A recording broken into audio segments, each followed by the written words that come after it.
नमस्कार दोस्तों, स्वागत है आपका एक बार फिर से आपके अपने YouTube चैनल प्रेम एकेडमी पर, जहां सफलता ही हमारा लक्ष्य है। मैं हूं प्रेम और आप जुड़ रहे हैं आप मेरे साथ एक बार फिर से एक और नई क्लास के लिए, और कुछ सीखने के लिए और कुछ जानने के लिए। दोस्तों, जो कल वीडियो अपलोड हुआ था, speak up for SSC railway exam, SSC railway student boycott SSC chairman, जो ये वीडियो था, जो सरकार से लड़ाई थी, जो सरकार पर हल्ला बोल था, जो ऑनलाइन सत्याग्रह था, उसको आपने बहुत प्यार दिया, आपने बड़ी मेहनत की उसके लिए आप लोगों का सभी बहुत बहुत शुक्रिया। देखिए, एसएससी ने जो है एग्ज़ाम के रिजल्ट्स डिक्लेयर कर दी हैं, लेकिन आपको ये बात ध्यान रखनी होगी, आपको ये बात जाननी और समझ लेनी होगी कि जब तक आप अपनी आवाज़ को नहीं उठाएंगे तब तक इस देश में कुछ होने वाला नहीं है, तब तक आपकी बात को कोई सुनने वाला नहीं है, तब तक आपके अधिकारों को कोई देने वाला नहीं है। तो इस बात को आपको याद रखते हुए अपनी आवाज़ को आगे और भी बुलंद रखना है। और ये जो हैशटैग था speak up for SSC railway student, तो इसको आपको आगे बढ़ाते रहना है, इसको ट्विटर पे ट्रेंड कराते रहना है। देखिए दोस्तों, मीडिया ने कितनी दलाली कर ली इस बार, ये भी आपको देखने को मिल गया। जो मन की बात जहां खिलौने बनाना सिखाया जा रहा था, उस वीडियो पे इतना डिसलाइक्स आए, सरकार ने इस बात का दावा कर दिया, मीडिया ने इस बात का दावा कर दिया कि इसमें भी विदेशी शक्तियों का हाथ था। अरे नहीं साहब, विदेशी शक्तियों का हाथ नहीं था। इस देश का युवा जागा है, इस देश के युवा ने आपसे नौकरी मांगी है। ये उस बात का परिणाम था जो आपको देखने को मिल गया है, और अगर आपने नहीं सुना तो आगे भी ये परिणाम आपको देखते मिल जाएंगे। आप एक वीडियो देखिएगा, अब जो अपलोड हुआ है माननीय प्रधानमंत्री नरेंद्र मोदी जी के यूट्यूब चैनल पर, उस पर आप डिसलाइक का बटन प्रेस करके देखिएगा। वो डिसलाइक दिखा नहीं रहा है कितने हो रहे हैं, कितने नहीं हो रहे हैं। तो आप समझ लीजिए सरकार क्या चालें चल रही हैं आपके साथ। आपके उत्साह को बढ़ाने के लिए दो पंक्तियों के साथ शुरू करूंगा आपके आज के विषय को। हम इतिहास पढ़ने वाले हैं कि कहते हैं कि तलवारों की धारों पर इतिहास हमारा बनता है, जिस ओर जवानी चलती है उस ओर जमाना चलता है। तो आप जवान हो, आपको अपना रूह, अपने खून को खौलाकर आपको अपने हक की मांग करनी है। तो चलिए दोस्तों, ये लड़ाई तो चलती ही रहेगी, लेकिन यहाँ इस बीच आपको एक चीज़ और याद रखनी होगी कि हमको पढ़ाई नहीं छोड़नी है, पढ़ते रहना है, लड़ते रहना है, संघर्ष करते रहना है। हाँ ठीक है, तो ये बात आपको ध्यान रखते हुए आगे की ओर बढ़ना है। तो दोस्तों, हम लोग आज जो विषय रहेगा हमारा, आज हम लोग फिर से अपने प्राचीन भारत के इतिहास पर चर्चा करेंगे। किस पे? प्राचीन भारत के इतिहास पर। तो प्राचीन भारत के इतिहास के बारे में बहुत सारी बातें हमने अभी तक डिस्कस कर ली थी, और भी आगे जो चीज़ें डिस्कस करने वाली हैं, जो एग्जाम के पर्सपेक्टिव से इंपॉर्टेंट बनती हैं, वो मैं अब आपके सामने डिस्कस करूंगा। हमने प्रागैतिहासिक काल के बारे में पढ़ा था, हमने नवपाषाण काल के बारे में पढ़ा, हमने पूरा पाषाण काल के बारे में पढ़ा, हमने मध्य पाषाण काल की बात खत्म कर ली थी। तो ये जो सारे युग थे, ये इनके नाम किस आधार पर रखे गए थे कि पूरा पाषाण काल? तो पूरा पाषाण काल आप समझ लीजिए कि आप पाषाण युग से पहले की बात कर रहे हैं, जब लोगों को ना पढ़ना आता था, ना लिखना आता था, वो सिर्फ पत्थरों की चीज़ों का यूज करते थे। तो वो पूरा पाषाण काल था। नवपाषाण काल का जो मानव था वो थोड़ा सा विकसित हुआ था।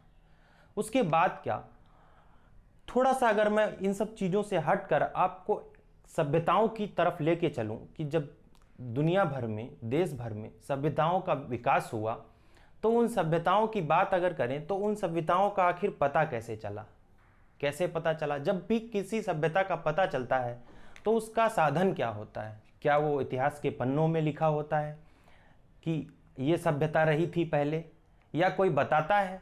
तो आपको एक चीज़ यहाँ पे समझ लेनी चाहिए, जब भी सभ्यताओं की खोज होगी तो उसका स्रोत सिर्फ और सिर्फ पुरातात्विक होगा।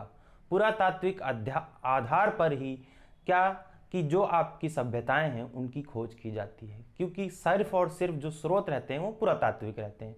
पुरातात्विक खोज से मतलब आप इस बात से समझिए, इस बात का अर्थ समझिए, पुरातात्विक खोज से क्या मतलब? किसी स्थान की, किसी पर्टिकुलर स्थान की खुदाई करते हैं पुरातत्वविद जो होते हैं, उस स्थान पर मिले अवशेषों से किसी सभ्यता का नाम, किसी सभ्यता के लोगों की पहचान, किसी सभ्यता के रहन सहन, किसी सभ्यता की संस्कृति आदि के बारे में पता चलता है। ऐसे ही आपकी एक आती है इतिहास में सिंधु घाटी सभ्यता, जिसको हम हड़प्पा सभ्यता के नाम से भी जानते हैं। सिंधु घाटी सभ्यता, तो आज का जो हमारा विषय है वो हम पढ़ने वाले हैं क्या, सिंधु घाटी सभ्यता के बारे में। तो सिंधु घाटी सभ्यता को जानेंगे हम आज। तो चलिए शुरू करते हैं। जो विषय है हमारा सिंधु घाटी सभ्यता।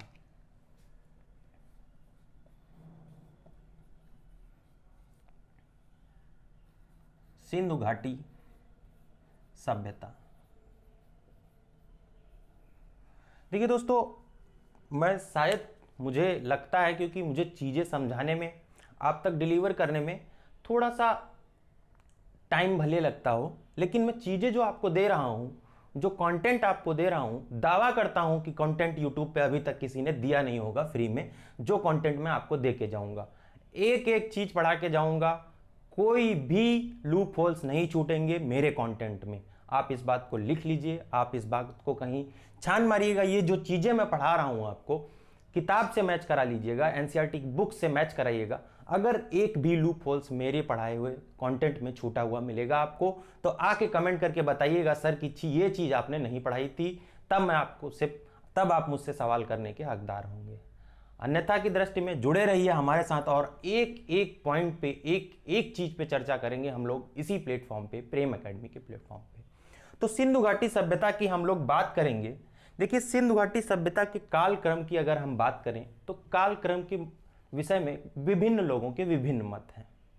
अगर कालक्रम की बात करें, कुछ लोग इसका कालक्रम क्या 2300 ईसा पूर्व से 1750 ईसा पूर्व तक मानते हैं, ठीक है। कुछ लोग क्या कहते हैं कि इसका जो कालक्रम था वो 2600 ईसा पूर्व से 1900 ईसा पूर्व के बीच में था। और कुछ ही लोगों का मत है क्या कि इसका जो कालक्रम था वो कितना 3200 ईसा पूर्व से कब तक 2700 ईसा पूर्व तक रहता है, इसका कालक्रम जो सिंधु घाटी सभ्यता होती। तो ये आखिर विभिन्न मत आए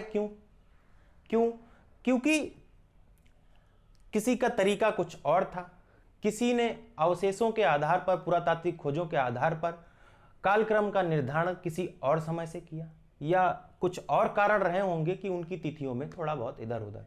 लेकिन जो आपकी एग्जाम के पर्सपेक्टिव से इंपॉर्टेंट है, जो एग्जाम में डेट पूछी जाएगी, तो हम आंसर क्या करें। ये तो 3 डेट्स हो गई, तो आपको आंसर क्या करना होगा 2300 ईसा पूर्व से 2300 बीसी से कब तक 1750 बीसी तक, 1750 बीसी तक।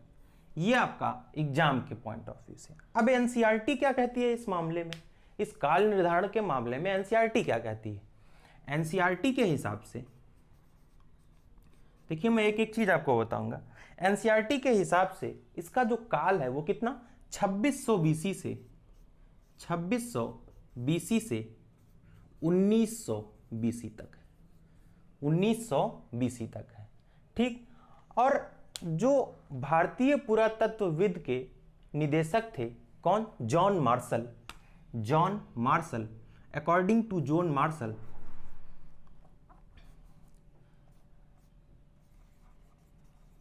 अकॉर्डिंग टू जॉन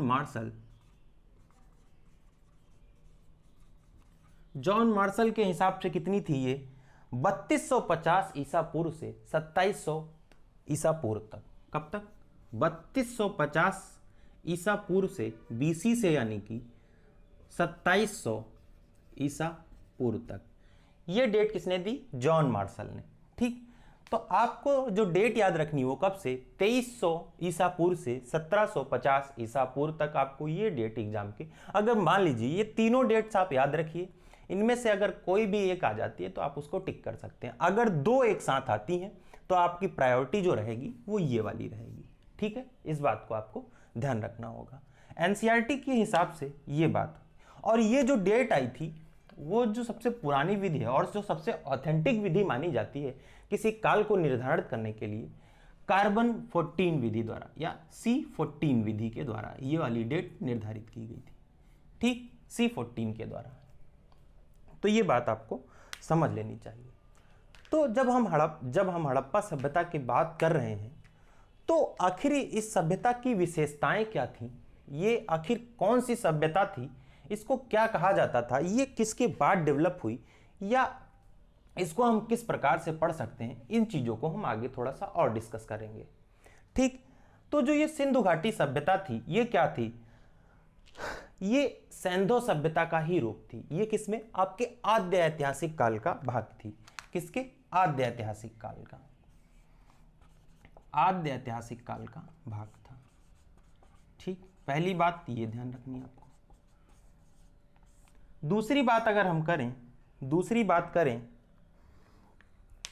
इस सभ्यता को क्या कांस्य युगीन सभ्यता कहा जाता था। कैसी सभ्यता, कांस्य युगीन सभ्यता।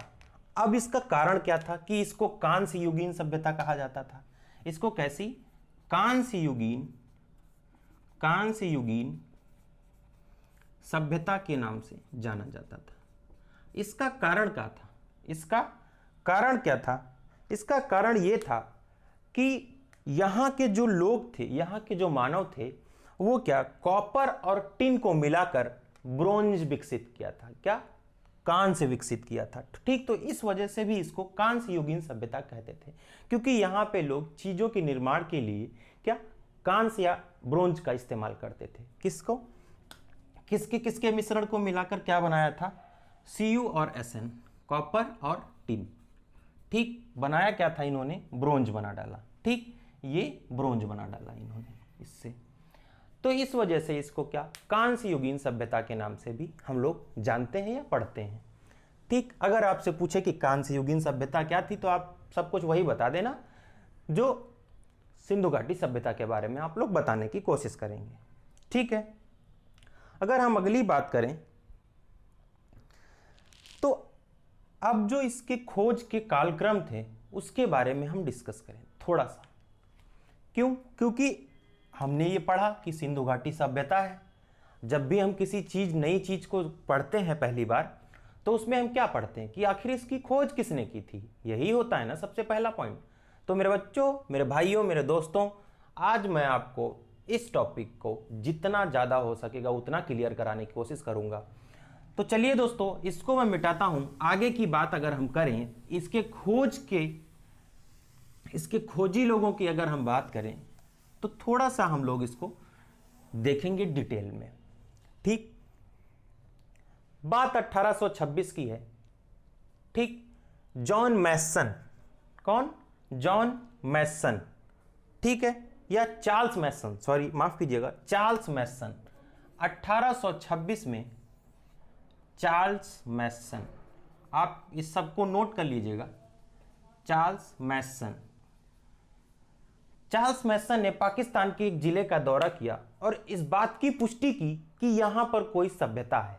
लेकिन भाई साहब, इनको ये नहीं पता था कि यहां कौन सी सभ्यता है। गए, टहले, घूमे, थोड़ा सा इनको डाउट हुआ, क्योंकि बढ़िया आदमी, खोज मारे, बोले कि हाँ यहाँ कुछ तो है पुराना।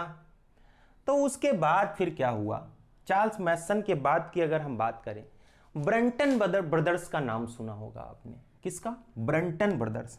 इसके ठीक 30 साल बाद लाहौर से कराची के बीच में, लाहौर से कराची के बीच में, कहां से, लाहौर से कराची के बीच में, क्या, क्योंकि आप जान रहे हैं, क्योंकि अब 1826 के बाद की बात कर रहे हैं, तो जरूर ब्रिटिश ही साम्राज्य रहा होगा देश में, उस समय की हम बात कर रहे हैं। तो 1856 में, कब, 1856 में ब्रंटन बंधु कहते हैं। ठीक, कौन कौन से, जॉन ब्रंटन और विलियम ब्रंटन। कौन थे, दो भाई थे, जॉन ब्रंटन और विलियम ब्रंटन।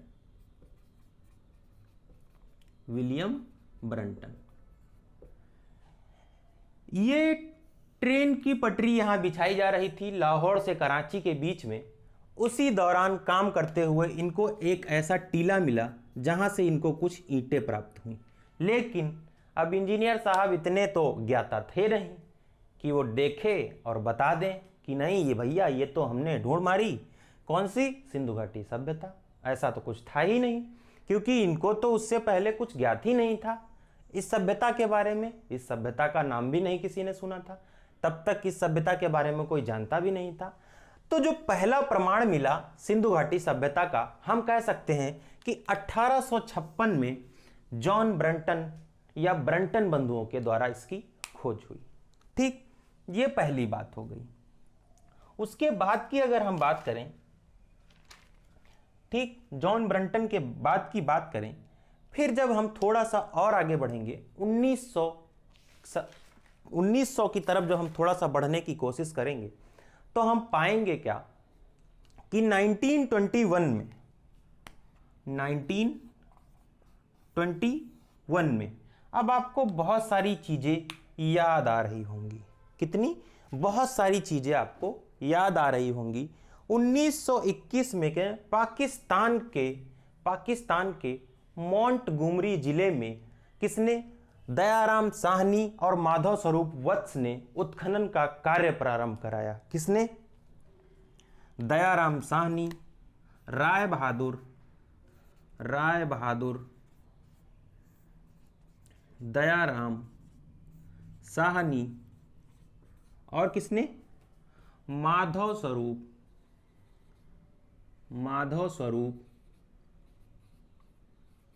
वत्स। माधव स्वरूप वत्स ने क्या पाकिस्तान के एक जिले, कौन सा? मोंटगोमरी जिले में जाकर क्या उत्खनन का कार्य करवाया और इस बात का प्रमाण दिया कि यहाँ पे जो सभ्यता थी वो कौन सी? सिंधु घाटी सभ्यता थी। तो इस काल के बारे में हम लोगों ने जान लिया। इसके अगर हम आगे की बात करें तो आप लोगों ने ये चीज जान ली कि 1921 में राय बहादुर दयाराम साहनी, माधव स्वरूप वत्स द्वारा कहाँ? आपको मैंने बताया क्या कि पाकिस्तान में पंजाब प्रांत के, देखिए एक पंजाब, दो पंजाब, एक पंजाब आपका पाकिस्तान में पश्चिमी पंजाब और पूर्वी पंजाब आपका जो भारत में है वर्तमान में। ठीक, तो ये पाकिस्तान के पंजाब प्रांत में कौन सा? मोंटगोमरी जिला।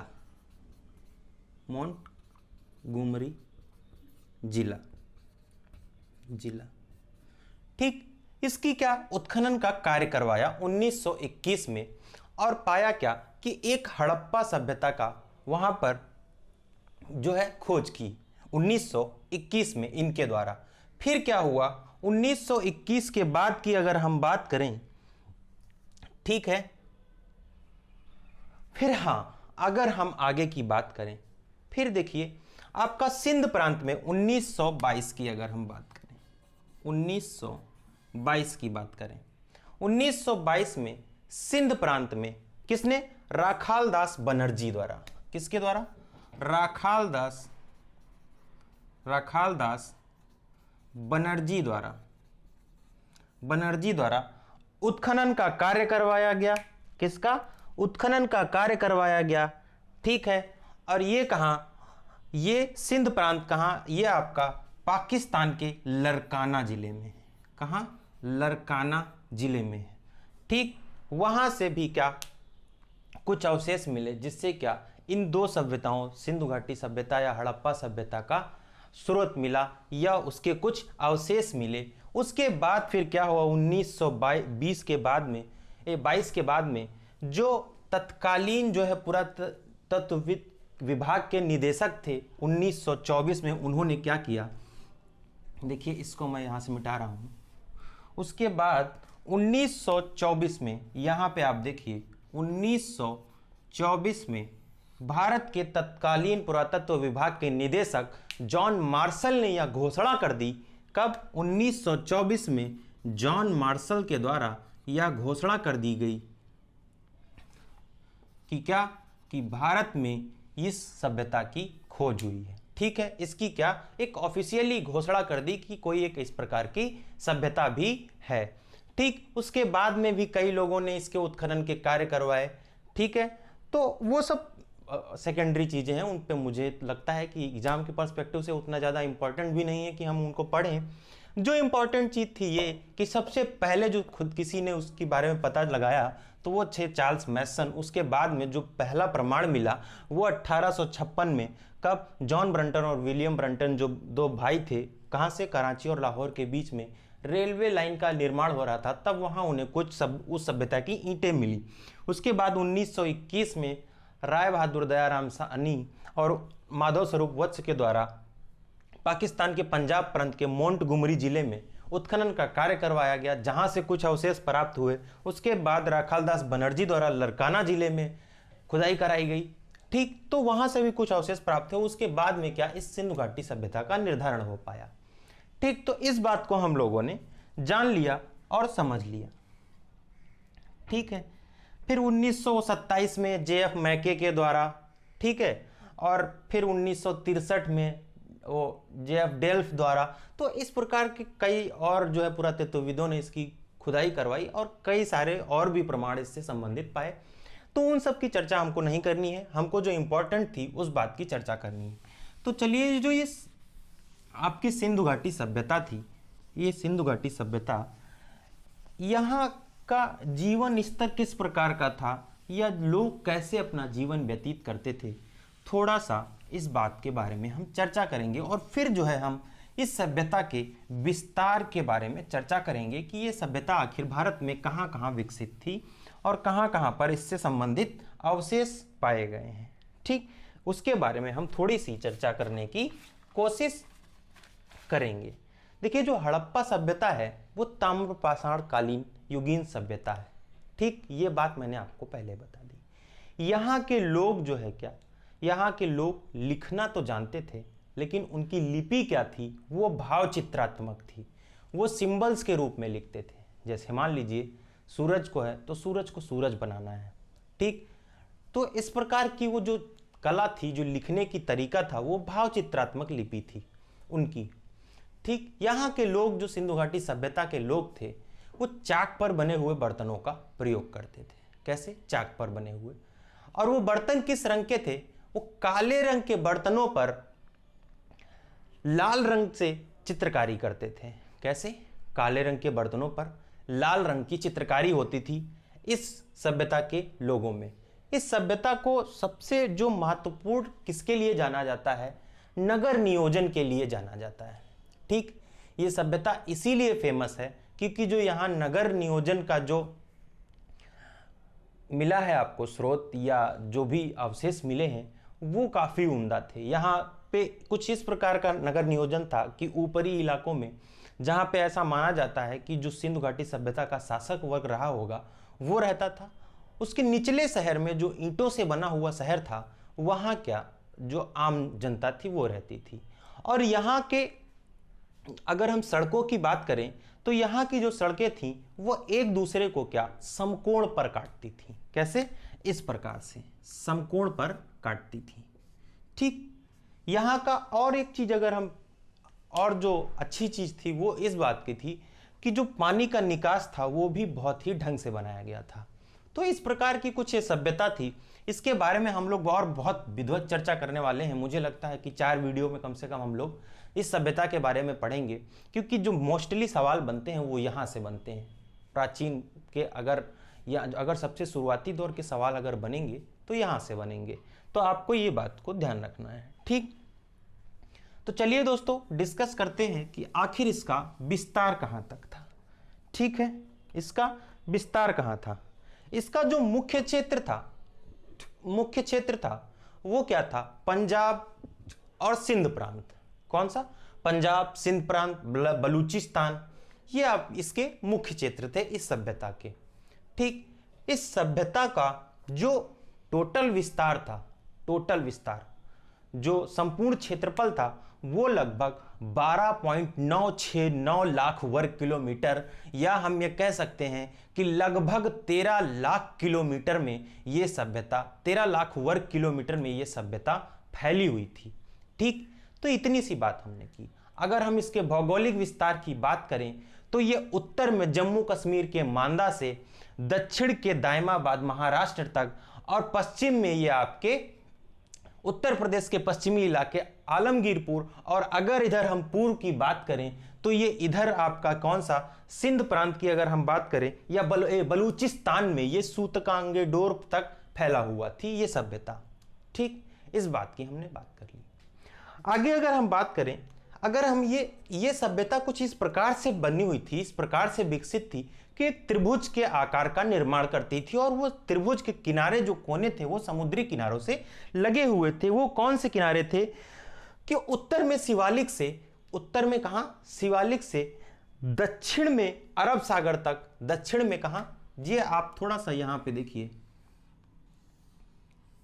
ठीक, ये मान लीजिए भारत है, क्योंकि ज़्यादा अच्छी आर्ट नहीं है, ठीक, ये आप मान लीजिए भारत, ठीक। तो ये आपका उत्तर में शिवालिक से, उत्तर में शिवालिक से, ठीक, दक्षिण में आपका कहाँ, अरब सागर तक, अरब सागर तक, ठीक। और क्या,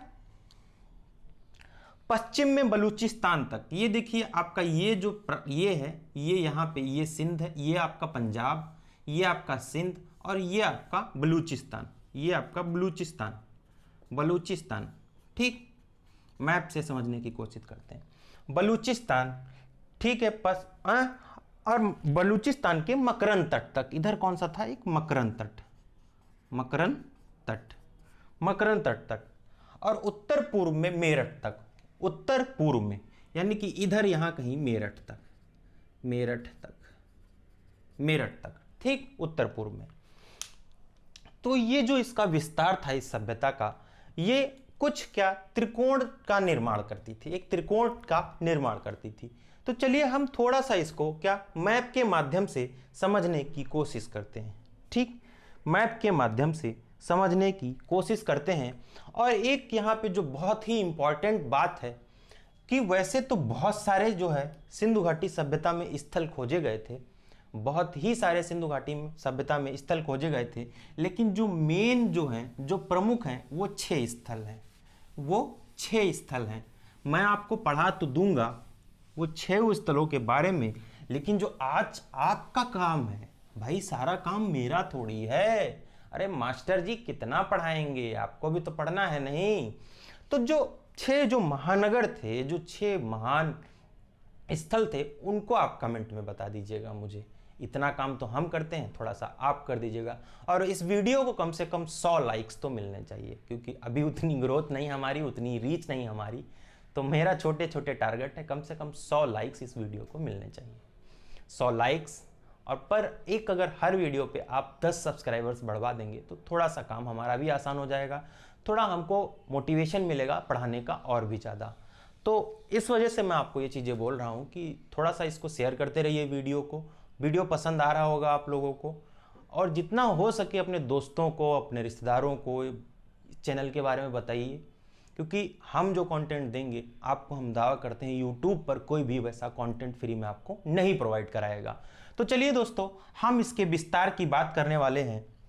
तो मैंने जैसे आपको बताया कि उत्तर में जम्मू कश्मीर के मांदा से, और उत्तर प्रदेश के पश्चिमी इलाके आलमगीरपुर, और दक्षिण में महाराष्ट्र के दायमाबाद, तथा आपका पूर्व में क्या बलूचिस्तान तक ये फैला हुआ था, ठीक है, जो ये हमारी सिंधु घाटी सभ्यता थी। तो चलिए हम इसको आपको थोड़ा सा मैप के माध्यम से समझाने की कोशिश करते हैं।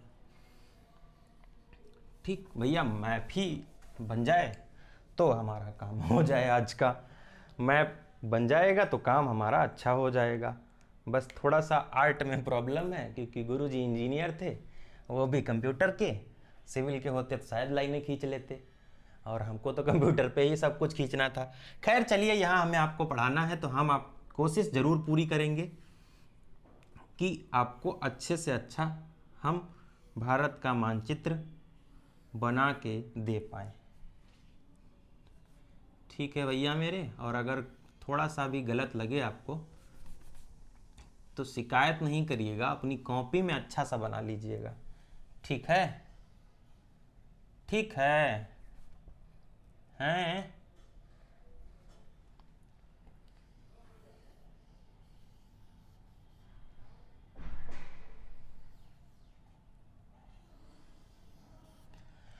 तो ठीक भैया, ये हमारा बन गया भारत। ठीक, ये क्या है आपका भारत। भारत चीज़ें आपको यहीं से सारी की सारी समझनी होंगी। तो इसका जो सबसे उत्तरी था वो जम्मू कश्मीर में, J&K में, मांदा, मांदा, ठीक, सबसे ऊपरी स्थल। ठीक, ये आपका यहाँ पे कहीं पे मान लीजिए ये उत्तर प्रदेश था, यूपी। अभी उत्तम प्रदेश बना हुआ है, आगे चल के पता नहीं कौन सा प्रदेश बनेगा, सरकारें बदलती हैं, इस प्रदेश का नाम बदलता रहता है, आप लोग जानते हैं बड़ी अच्छे से। उत्तर प्रदेश के पश्चिमी इलाके में था आपका आलमगीरपुर, आलमगीरपुर, ठीक। और ये आपका यहाँ पे कहीं पे आप मानते हैं महाराष्ट्र था, महाराष्ट्र, महाराष्ट्र में आपका था दायमाबाद, ठीक। यहाँ पे क्या था आपका दायमाबाद, दायमाबाद, ठीक।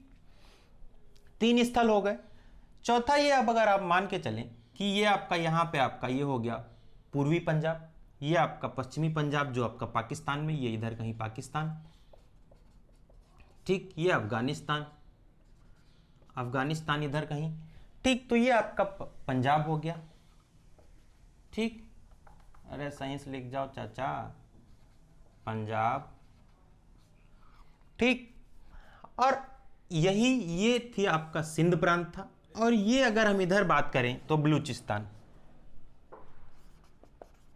बलूचिस्तान, ठीक। तो ये 4 स्थल थे जो मेन थे, जिनके कोनों को मिलाकर अगर हम अब इनके कोनों को मिला दें तो आप देखने की कोशिश करिएगा कि ये किस प्रकार से जो ये सिंधु घाटी सभ्यता थी वो एक त्रिकोण के आकार में फैली हुई थी, या इसका जो विस्तार था वो कैसा त्रिकोणीय था, ठीक।